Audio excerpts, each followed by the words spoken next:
Agenda on TV3. My name is Deborah Kwabla. Today we are looking at the public services, and successive governments have had need to complain about productivity within the public service. And people often say that workers within the public service are pretending to work and government is also pretending to pay.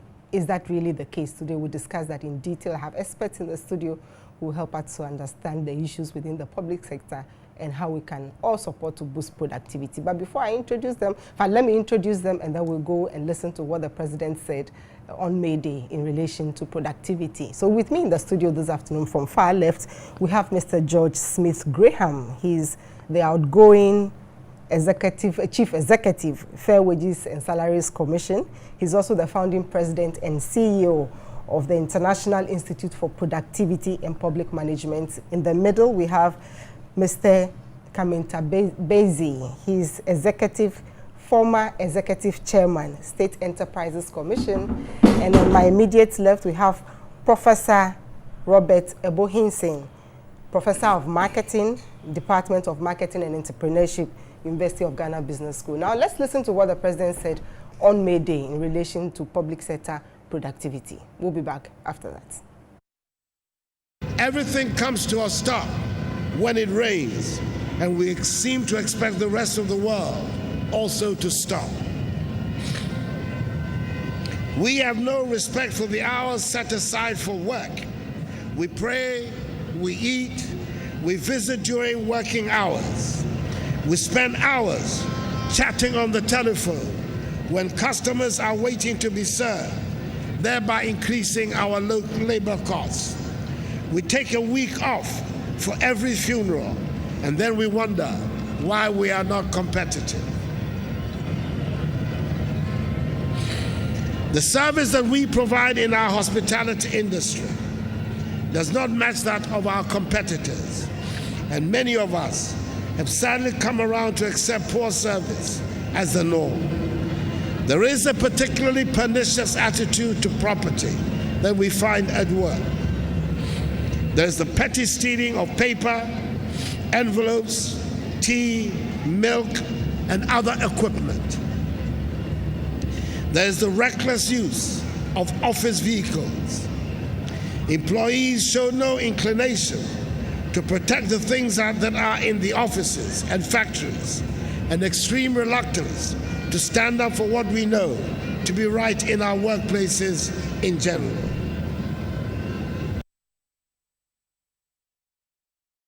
Yeah, welcome back. You heard the president and his reaction to public sector productivity. Provinson, was the president spot on or he was judgmental? For me, the most profound part of the statement is we have come to accept poor service as the norm. I mean, if that's not a terrible indictment of us as a people, I don't know what it is. Is that really the case? I've been running a customer service crusade in this country for maybe 2 decades. Everywhere I go, I'm trying to push this issue of service excellence, because nowadays, everything is about value propositions. Wherever you go to get service, once you pay the money, the value you get should exceed whatever you've paid. Somehow, it's lost on a lot of people, and people still act as if they are doing us a favor when they serve us. My biggest challenge is, I like the president and like what he said, but the issue is, after these statements, how are these translated into action points for ministers of state? Who's going to draw a service blueprint for DVLA or for a business school somewhere in the northern region and say that these are your service benchmarks, these are your customers, this is how we measure service productivity, this is how we reward for superlative excellence, this is how we punish service deviance. So we talk about it a lot, but we don't translate it into actionable things that can begin to order the way service is delivered. I don't know what it is, but somehow I think it's a very big problem. I wrote a new book. It's coming out in 3 weeks. The chapter 3 of the book focuses on service in Ghana. And guess what? I didn't collect data by going to interview anybody. I just went on the internet and Googled service in Ghana. And the kind of stories that I found, they were totally shocking. And I mean, those stories form the basis of that chapter. And my argument is, in this globally competitive space, if you have such stories sitting on the internet, nobody has to travel to Ghana to come and see the service here. Once they can read it, we're in trouble already. And in some of those stories, the former president goes somewhere and says, improve your service. 2 years later, newspapers are carrying the same president, talking to the same institution and saying, improve your service. So I really don't know, maybe my colleagues here who are functional experts, who work in public service can help us. But I think that nowadays, when you are made CEO, and I heard somebody say yesterday on another station that Ghanaians are helpless when it comes to service, we need to introduce public service charters, we need to go back. And the guy was also inducting the president, the former president, saying in 2001, he introduced public service charters. But the issue is that they are not implemented and so on and so forth. This guy was speaking, I just been made CEO of another public sector agency. As he spoke, all I could think about was, what is he going to if push? you introduce public service charters, the service at DVLA might be different from STC, might be different from some other. So public service charters are just a base framework. Within the context of the institution you are working in, you should come up with your own service excellence agenda, have your own service blueprint. So I like things that speak about, let's go to the days of public sector reform, bring back the Minister of Public Sector. But those are just, I don't know whether to say they are political statements. Within the scheme of you as CEO, what's your service plan? What's your service strategy? What systems are you going to use? How are you going to make the structures effective enough to deliver superior service? So I think the buck stops with the CEOs. I believe in doing things at a broad national level. But I think where the rubber meets the road, from CEOs to deans to provosts to, when you are in charge of an institution, you must make it service oriented. Doc, the low productivity that we are talking about in the public sector, the president was spot on. He called a spade, and Prof says he's very excited about the way he put it. But this low productivity, does it have anything to do with wages? Debbie, let me say that the president was spot on, no doubt about it. But it is not the first time. In fact... so that statement does not motivate you at all? It does. But what I'm saying is that, Prof just said it, we have to move beyond the rhetoric. In May of 2015, Graham here organized an event in Takrade. For the first time in the history of this country, the president and his vice were at the event for 2 days on the subject of pay related to productivity. We came up, we had different sessions, we came up with a communique, all the stakeholders were represented. We came out of it, what happened? We simply went to sleep. But in 2010, let me just refresh your memory. In 2010, President Atta Mills actually called for all televisions to be switched off during working hours. And this ban on watching TV in offices, departments, and agencies is largely still in force. And in most offices, these tellies are off. Otherwise, before then, we saw TVs on in chief executives' offices and all that. So these are these marginal things, look, steps that we have taken. Why tell people to turn off the TVs when you provide them in the first place? They shouldn't be there in the first place, but that's not the point. Let's come back to the main productivity and wages. What is happening is that if you look at the SOEs that I was in charge of, most of them have over-bloated staff. Some of them, the skills are no longer relevant. But Prof said it, even though he muted it. The point is, you cannot sack them. Why not? And as long as you cannot sack a public servant, forget about productivity. I agree. But then again, we should look at a situation where I don't remember where the single spine started. Police. When I first came back to this country, you cannot sack a public servant. Why not? I think Smith can answer that. I'm sorry to jump in. I met a CEO of a public sector 4 days ago. The person told me, Bob, the average age of everybody there is 50 plus. She said to me, their mindset is set. She said all these things you talk about, strategy, systems, skills, performance orientation, all these new public management things, said, look, it don't work. So, we need a whole mindset change, and then we need to sort of change the people who are actually there before we can find a way forward. Why you can't sack, I don't know. I guess if you have stronger monitoring and evaluation systems, you have performance tied to pay, you have merit for pay types of systems, maybe you can sack. But as it is, I'm not sure. I don't know what it takes. Yes. Mr. Smith Graham, why can't we? Graham, Why can't we sack them? Why can't we sack? We can. We can. So why are we not? The laws are very clear in the labor laws and everything. What an employee can do, that you can either terminate the appointment or dismiss the employee. The laws are very clear. The difficulty is the structure of the public service and how recruitments are done in the public service. Recruitment are very critical so far as any organization is concerned. And therefore, if the public servants, there are no means of measuring the performance of people, it means that when you go and you don't have it documented and you go and dismiss people, looking at the politics in this country, it is easily played in the political light that the person has been dismissed because of politics. But the law is very clear. You need to have targets for the person. You need to measure the targets, measure the person's performance. If the person is not performing, you indicate. And once you follow all this procedure and it is the same, you can fire. But the point is that the public service structure is something that I think we all need to go into and look at the structure very, very well. And the structure is such that we've got into a stage where we need to call a spade in this country. If, for instance, let me use Doc as an example.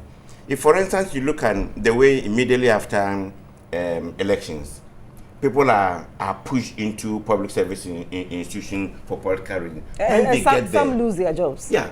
Once they get there, immediately they get there, their loyalty is to the government and not to the public service. That is one. Immediately you come in and say, Dr. Kamenta, you are fired, and you brought in somebody, then that organization is divided into two along political lines. You can't rule down those things out.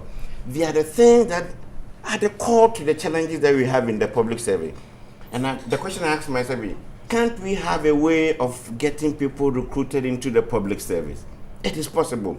When everybody knows that this is the procedure, this is what I'm supposed to do, and once we are able to... the procedures guiding recruitment in the public service? Look, they are complicated.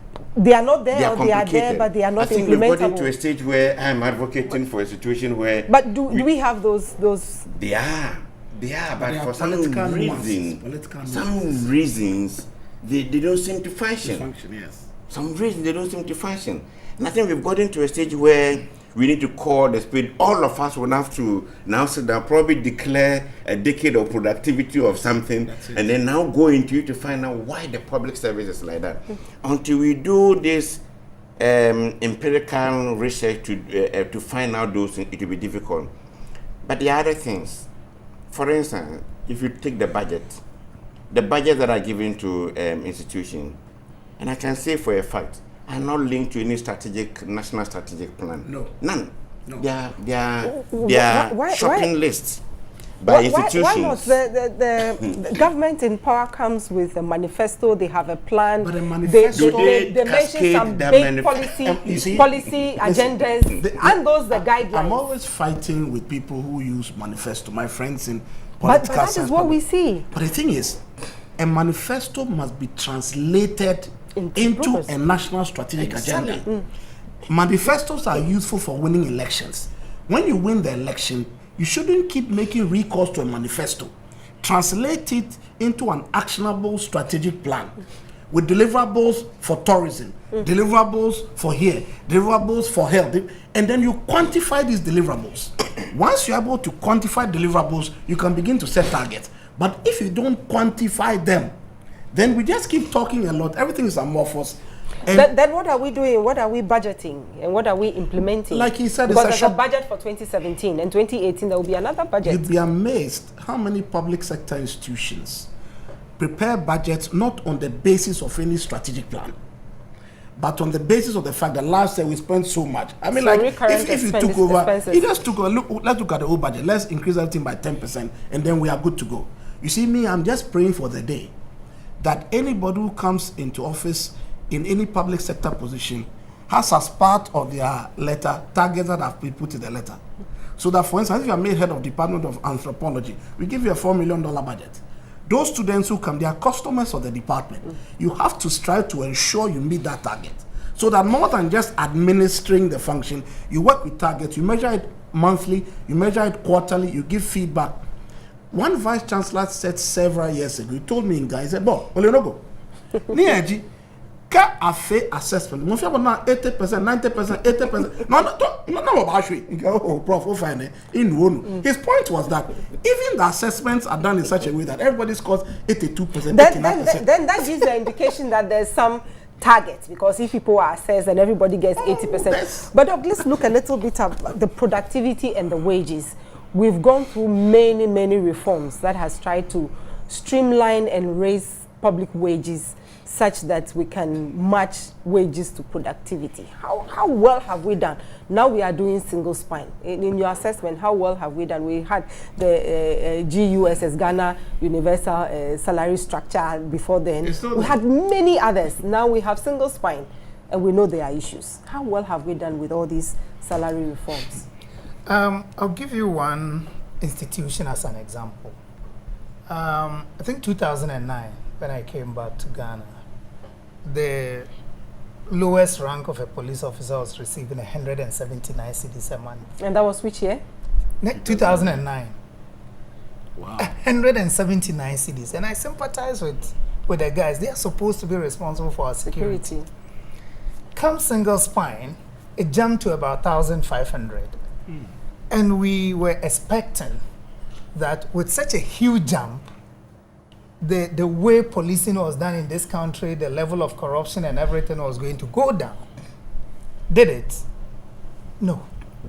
And the question comes back to what Prof was just saying. The mindset, attitudes and behaviors are engineered. You don't just wish for something to happen. As long as you don't consciously engineer behavior, it doesn't matter how much you increase the salary structures of people in this country. Right. Productivity is not going to automatically follow. But Doc, there are some fine policemen. Let's use the police as an example because you mentioned it. Well, there are some very fine policemen who do very well. So shouldn't we be looking at productivity-based wages? Shouldn't we be looking at that?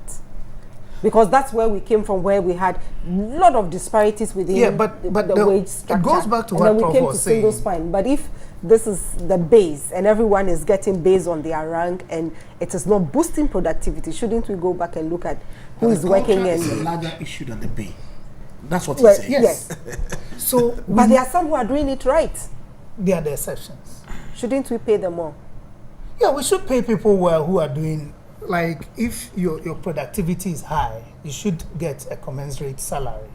But the point is, the whole culture, if one or two people are doing it, it won't change anything. It is when a critical mass is doing it that we can tell the scale. So we need to look at this thing right from the very top.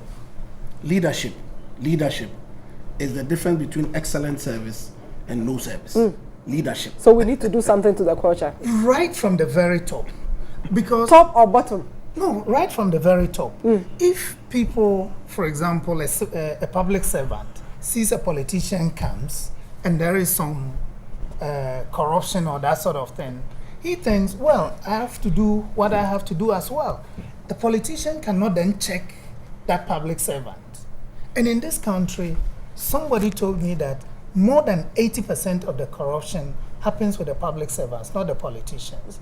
But because the politicians themselves are not upright, it is difficult to ensure that all the way down, things are done very well. Exactly. So we have to start from the very top.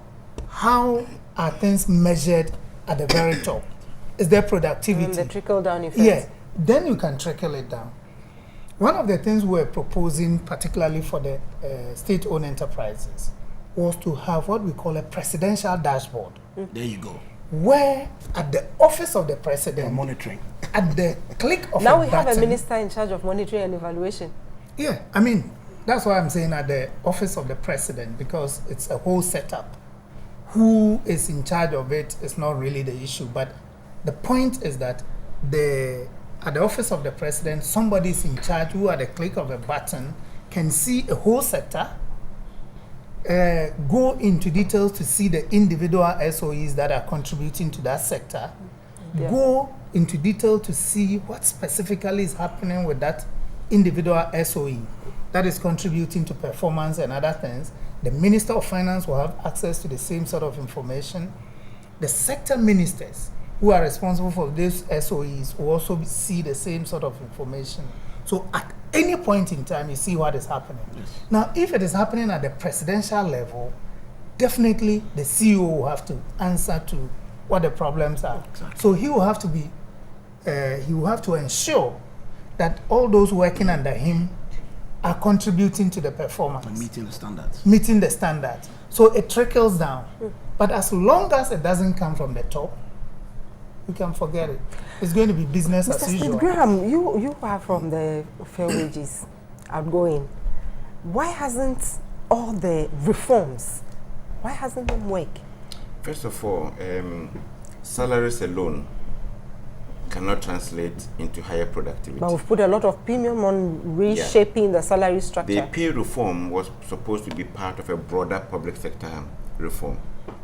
As Prof mentioned, we adopt a system of public sector reform and we allow it to be very generic, and we bring these generic reforms into the country. But what pertains in one organization is totally different from the other. And we need to narrow down on organization by organization to be able to know how to measure the performance there. And let me give you a practical example. If I'm measuring the performance of, let's say, a teacher, and I take a teacher, maybe a teacher, am I going to use am I going to use the score of the students, pass mark of the students or whatever? Is that what I'm going to use? If I take a teacher in Wesley Girls High School and I take a teacher in let's say you can say Ofanko Secondary. Bunkrungu Senior High School. There's a new school at my junction of Ofanko Secondary. No, not occupied yet. Yeah. Okay. One of these schools, one of them is a first class school with all the students there supposedly first class. The other school has average student. Now in reward, what you do is that you reward the effort that goes into it. How are you going to measure the effort that the teacher in Wesley Girls High School put in to get a score that the students got? Indeed. And how are you going to measure the what the teacher in Bunkrungu Secondary School to get the result? Exactly. And therefore, we need to get to a stage where, for instance, we take the education. And now we can all sit down with the experts in education to now know how do we then measure productivity for a teacher. For a teacher. When we all agree on what is supposed to be used as a measurement, that becomes the measuring stick. So it becomes the effort that is being put into it. So I can measure the effort of the teacher in Western Girls High School, measure the effort in the Bunkrungu Senior High School or whatever. The same thing, if a judge is there and is giving judgment, how do you measure the performance of the judge? But I'm sure that when the experts within that field sit down and do an analysis, they'll be able to tell how you can assess the productivity level of a. We cannot have the generic reforms that we continue having in the country. For me, that is the challenge that we are having. And we've gotten to a stage where we need to do a lot more of research. Unfortunately, academia appears to be very absent so far as these issues are concerned, and Prof is here. We are trying. I'm not sure how academic research, because I doubt if since University of Cape Coast was established, they've not done a thing like that. I'm sure it is somewhere sitting on some shelf or something. Yeah. How effectively is academia linked to the work of policy and all that? It's a major issue. Let me give another practical example. Government comes out with a policy, says, I'm restoring nursing trainee allowances. I'm restoring teacher trainee allowances. What strategic direction is it leading to? Absolutely. Do I necessarily have to restore for everybody? Why not have a situation where I will say that I will restore the allowances for those who will agree to say go to this particular school because I've done my analysis. I know that this institution lacks the teachers, and so I'm going to restore the allowances for nurses who agree to go to this area. I'm restoring the allowance for teachers who agree to go So you are spreading the skills of the teachers in all the various... Incentives that resolve problems within the Exactly. sector. But if that is not done, and you just do it across board as we all do all the time, at the end of the day, it will not lead into any efficiency, it will not lead into any productivity, it will not lead into anything, because the basis of it was political. The basis for it was not based on any empirical research of any sort. That's the difficulty we have in the public service. Prof, it looks like politics is running everything. How people are appointed, chief executives change when a new government is in place. So we have a lot of square pegs trying to fit into round holes, and they are not fitting very well. How do we resolve this issue if the wage single spine and making sure that people are paid well do not resolve the issues? As for politics, it's a very difficult subject. I work in Legon, and I come from the marketing department. So I leave the politics of my big friends on the left side. But I want to follow up on the nursing analogy he just used. An extension of his argument will also be, will these incentives lead to improve nursing service delivery outcomes? Will nurses be more service-oriented? Exactly. Will they treat patients faster? Will they be more meticulous how they take patient data? Exactly. You see, everything must come to outcome. I believe in outcomes. You see, once you have outcomes, you can measure. But once there's no strategy with benchmarks and outcomes, then we are just shooting in the dark. And the thing for me is, he spoke about the specificity of organizations. Look, the SLAs you need here, service level agreements, the SOPs you need here, standard operating procedures, the customer service charter you need here in your media general group might be markedly different from what they need at multimedia or only media. And it's because of the specificity of your agenda here. Sure. So in marketing, we have a new term we call branded customer service, where we are saying that everybody must be service oriented. But the Mercedes customer service should be different from the Jaguar customer service, should be different from the Toyota customer service. So within your brand DNA, find out exactly what your customers want and begin to design propositions that delight them. Because at passport office, the issues are very different from the nursing department in Legon. If you go to DVL, the issues are very, very different from which other state-owned enterprise do we have, for instance? Like Ghana Post. The issues are very different. So a public service charter is good. National customer service charters are good. But I think the CEO of Ghana Post should understand the specificities of the needs of Ghana Post customers and devise a strategy that takes those needs into account so that what they deliver will excite them. Look, I've always said, I met the new head of the Accra Metropolitan Authority a couple of nights ago, and I told him that, listen, there's this notion that AMA, you're just ripping us off. You just take them and we don't know what to do for us. It might not be a correct notion. But the thing is, once AMA starts to position themselves as caring, listening, taking our needs into consideration, designing policy, delighting us, satisfying us, then they can even charge us a premium we'll be prepared to pay because we are citizens of the country. And we can see the value in what they give us.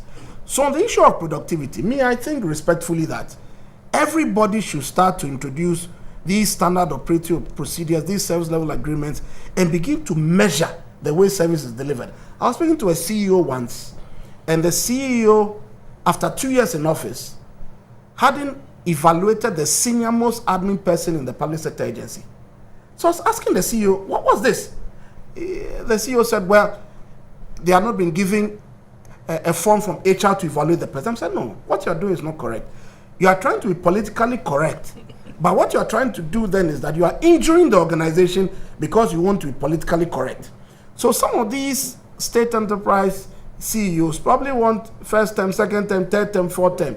So they'd rather not rock the boat, do the work quietly, and then move on with their lives. And wait for the president to come to May Day and then just lambast all of us. So I think this conundrum can be sorted out if leaders will take charge, set the rules, measure. There's a scripture in 1 Timothy 5:20, the B part. It says, them that sin repeatedly, punish openly, that the rest may stand in fear.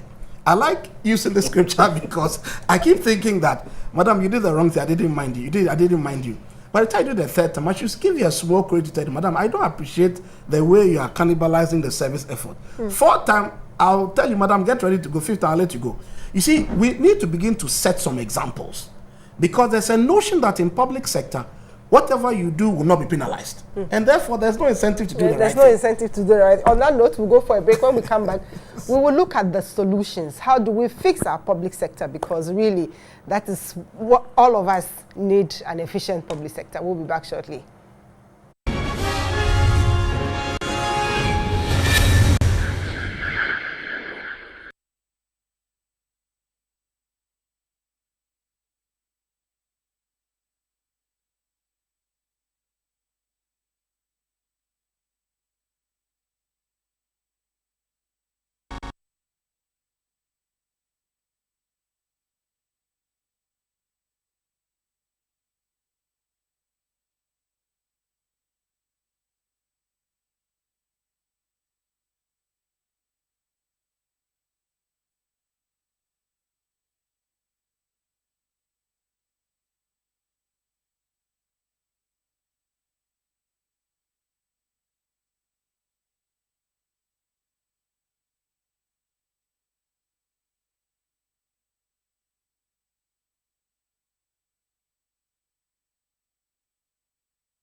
You're welcome back. This is still Agenda on TV3. We are looking at public sector productivity, and my guests are still here, and they are helping us to understand what is in the public sector. Mr. Smith-Graham, how do we fix this issue, especially wages and productivity? Because single spine, the GUSS, and all the other pay reforms, we have done them. This is where we are. How do we move forward? First of all, as we've all mentioned, productivity is a culture issue. It comes with a mindset change. That is one. So where do we start from? Apart from that, you need a very strong drive from leadership. And from leadership, I'm talking about the very top, the presidency. The president has done very well in coming out with these statements. Now, after coming out with the statement, somebody should be able to drive all of us along. Who should that be? That, you see, I'm looking at a situation where we have a direction that we are all heading towards. And therefore, if I'm working in Fair Wage and Salaries Commission as a chief executive, and I have certain targets that I'm achieving, I know that my target is leading into this aspect of this national agenda.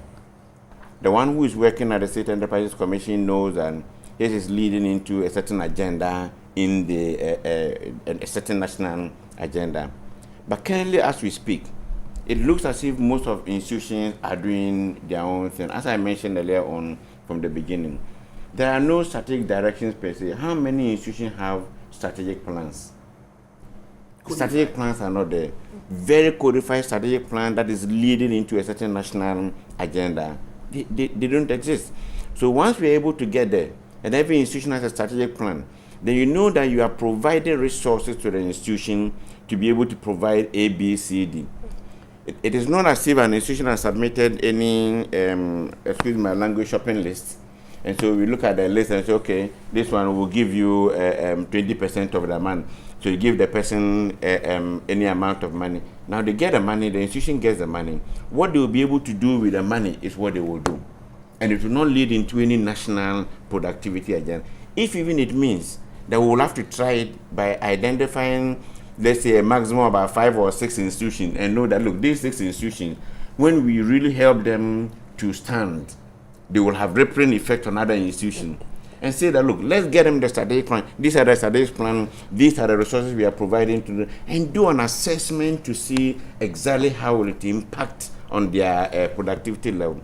I think it will help. If not, we'll come out with one policy after the other, and most often the policies are driven by, should I say, politics. How people will look at you, and not necessarily that it is leading into any strategic direction of the country or anything. For me, that is the difficulty, and I think that we've gotten to a stage where we need, and like Prof mentioned, we've been having discussion, and I'm happy that PSC has done that now, where before anybody is appointed, when you are appointed, you are given specific a fixed term contract. But even that now, after it was put into trial, has been defeated, because you get a contract, you know you are supposed to perform within a certain time frame. Now, the time frame would cut across a political election. Now, the election comes, you are booted out. So at the end of the day, you realize that it doesn't necessarily really help in, and for all you know, when those things happen in an organization, every organization is divided along political lines as the country. And so immediately that thing happens, those who are peeved that the chief executive has been removed then begin to plan how to sabotage the other person. And why can't we have a unique way of doing things in this country to go beyond the politics of it? For me, that is what I think we need to be doing.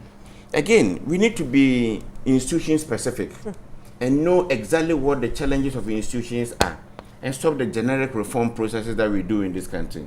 So you take education, you know exactly what their problems are, you do research, you know that the solutions you are bringing is to solve specific problems in say, education. You go to the judiciary, you do the same thing. You go here, you do the same thing. So as you are bringing about the solution, it is solving specific problems in the various institutions, and not the generic ones. If not, you increase salaries, and increase salaries, and increase salaries, it will not translate into anything. This morning I was thinking, I said, assuming I give somebody a target, and the target I've given to the person because the institution has no strategic plan, I've given the person the target. I say, look, every morning pick the daily graphic and give it to all the heads of institutions, and then you come. So the person every morning he comes, he picks the daily graphic, and distribute them. Is the person being productive? Well, if that is a person's job, why not? Prof, we've done a number of things as a country. 40-year development plan. We don't know where that is now. We know the yes, we know the single spine. We still have a few issues to deal with it. Yes, please. We know now we have a minister at the presidency in charge of monitoring and evaluation. My understanding of M&E is that there must be a plan. Yes. And if you do not have a plan, then you can monitor. Yes, How do we link all these pieces so that we have a coherent way of doing things before we go to the sector-specific strategies and targets? Okay, so my colleague spoke about a dashboard, and you just spoke about a minister for monitoring and evaluation. Maybe one of the first steps will be to come up with some service excellence dashboard that stipulates ministry by ministry, agency by agency, what their objectives are, productivity-wise, service excellence. So look, in Hungary... Would that be work that you would put at the doorstep of the minister in charge of monitoring and evaluation? Hey, as for putting jobs at ministers' doorsteps, I'm not too sure I can do that. Because if we're talking about a dashboard at the presidency, you could. Whose job is that? You could, because whose job is that? That's trade monitoring and evaluation. Once you say dashboard, it's trade monitoring. So if you want to put it there, I'll put it there with you, no problem. No, I don't want. I'm asking you if you want to put it there. Okay, I'll put it there, no problem. Great. I'll put it there. Be careful when you report me after putting it there. Okay, so, but I want to give an example. Look, in Hungary in 2001, they came up with this issue, this concept of payment by results. So they tried to mix that up with the way the civil sector was working. What they did was that every minister or civil sector head will say that, okay, I'm in charge of transport. So Ghana Airport Company Limited, this is your target. Ghana Civil Aviation Authority, this is your target. So they set organizational targets for all the agencies under that sector ministry. Then for you had personal targets that were linked to that organizational target. Sure. And then the third layer was that you had a written evaluation of how you performed against those targets in respect of what you were supposed to contribute to meeting same. And at that time, you could get bonuses of between plus 20%, no, plus 30% to minus 20%, based on whether you met your personal objectives or targets or not.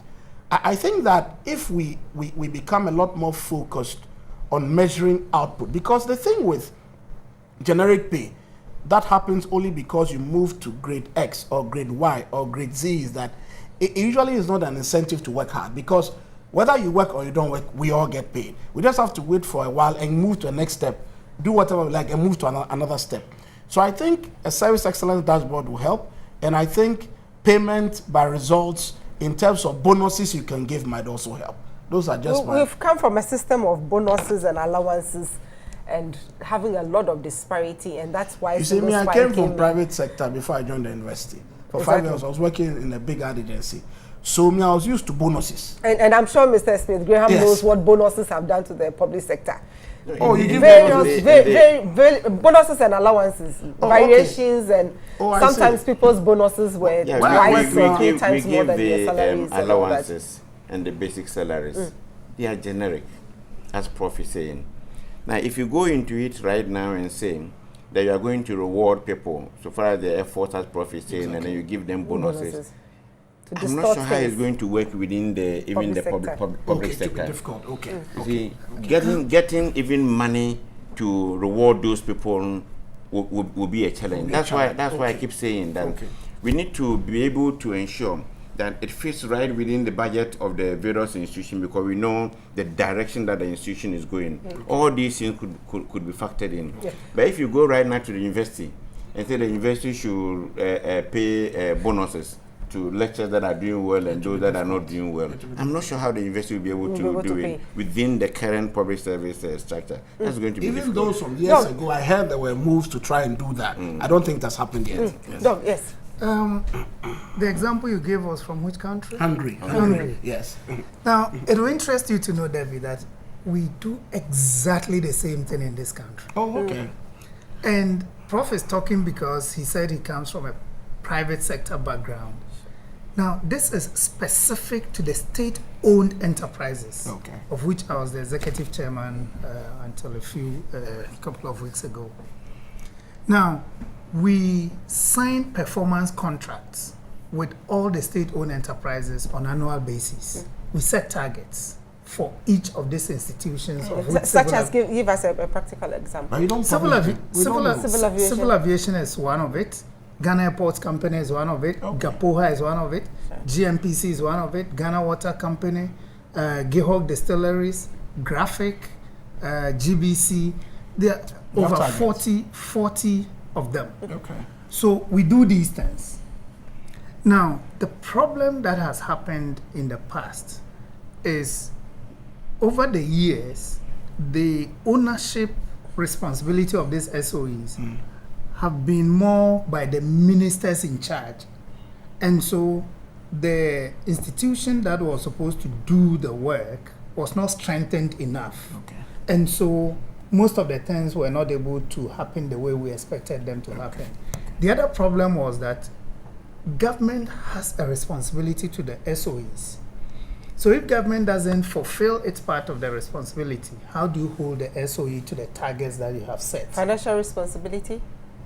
What specific responsibility? Yeah, financial responsibility is one of them. ECG, for example, I know you heard over a period of time they kept saying government owes us. Okay. Government owes us. Exactly. Now government turn around and say, oh, by the way, we provided you the assets. So have we done a balancing? Yeah, exactly. So those were some of the issues. Yes. But coming back to where the monitoring and evaluation thing should sit, I am not too sure the answer directly rests with the minister in charge of monitoring and evaluation.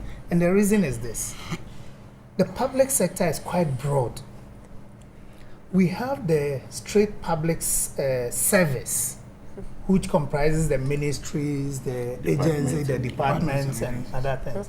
Then we have the state-owned companies, which is different in a way from, even though broadly they all come under public service, there is a distinction. So the bonuses system works with the state-owned enterprises based on the performance contracts that we do and other things. So once at the end of the year they are able to meet certain things, the targets that were set, they were able to meet them. And this targets, they are allowed. And this targets more of revenue targets. No. What happens with us at State Enterprises Commission is we cut across 4 areas. Even the fact that they submit their reports regularly at the time that they are supposed to submit their reports is captured. We have the financial side, which carries a particular weight. We have the dynamic effects. We have What about service orientation? Well, That's what we are all struggling. it's part of it. It's Okay. captured in there. Okay. Now, I'm not saying the system has been perfect. I've given you some of the underlying causes, but the template is there, and the format in which we are supposed to do it is there. And when you're able to meet all the targets, there is a score. Once you get the required score, then you're allowed to pay bonuses subject to financial availability within the institution. We also know about revenue targets for state institutions that make revenue, DVLA, Passport Office, and the others.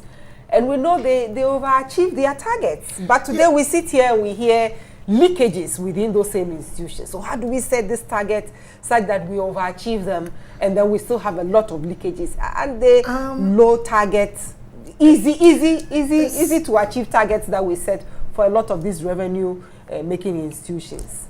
So that they achieve it easily and then we applaud them. If you take they've done DVLA, 120%. And we are all DVLA happy. doesn't produce. They just collect. They collect. So it's not a question of they overachieve their targets. Well, because with DVLA, DVLA, they all have some targets to achieve. Let's go for a break, and then when we come back, we will conclude. We are still looking at public sector productivity, and this is still agenda. We'll be back shortly.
You're welcome back. This is still Agenda. We are concluding on public sector productivity. Dr. Smith-Graham, Mr. Smith-Graham, sorry. In terms of conclusion, what would you look out for in the next few years? We have a government who says he's in a hurry.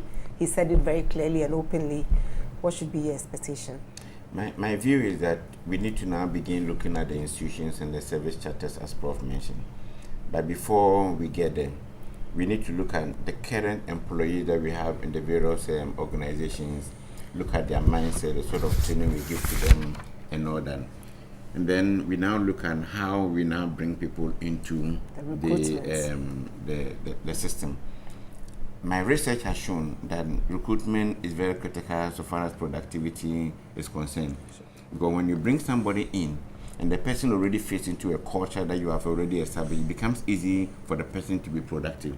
But if you bring somebody in through a certain back door and the person comes, the agenda becomes a bit problematic.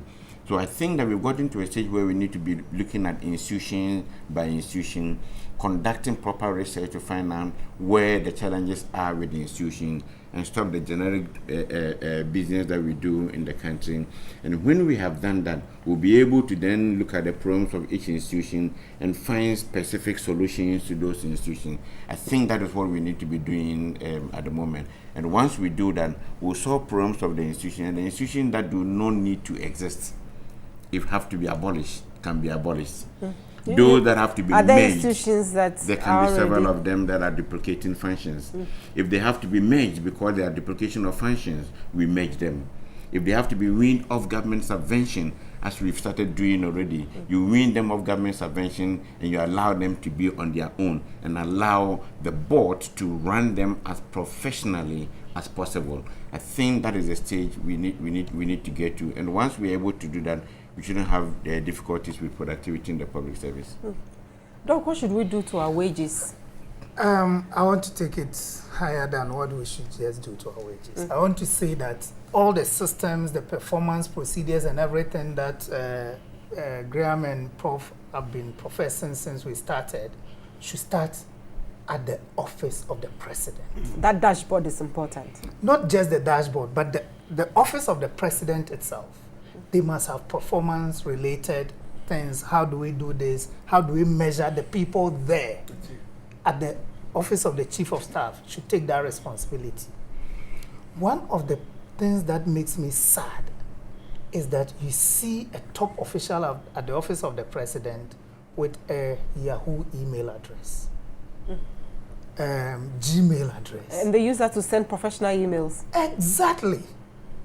And we talk about security. So if we can get the office of the president to take the first step in making sure that all the systems are in place, the performances are measured there, the strategy, the office of the president itself must have what Prof calls a strategic plan with everything in there.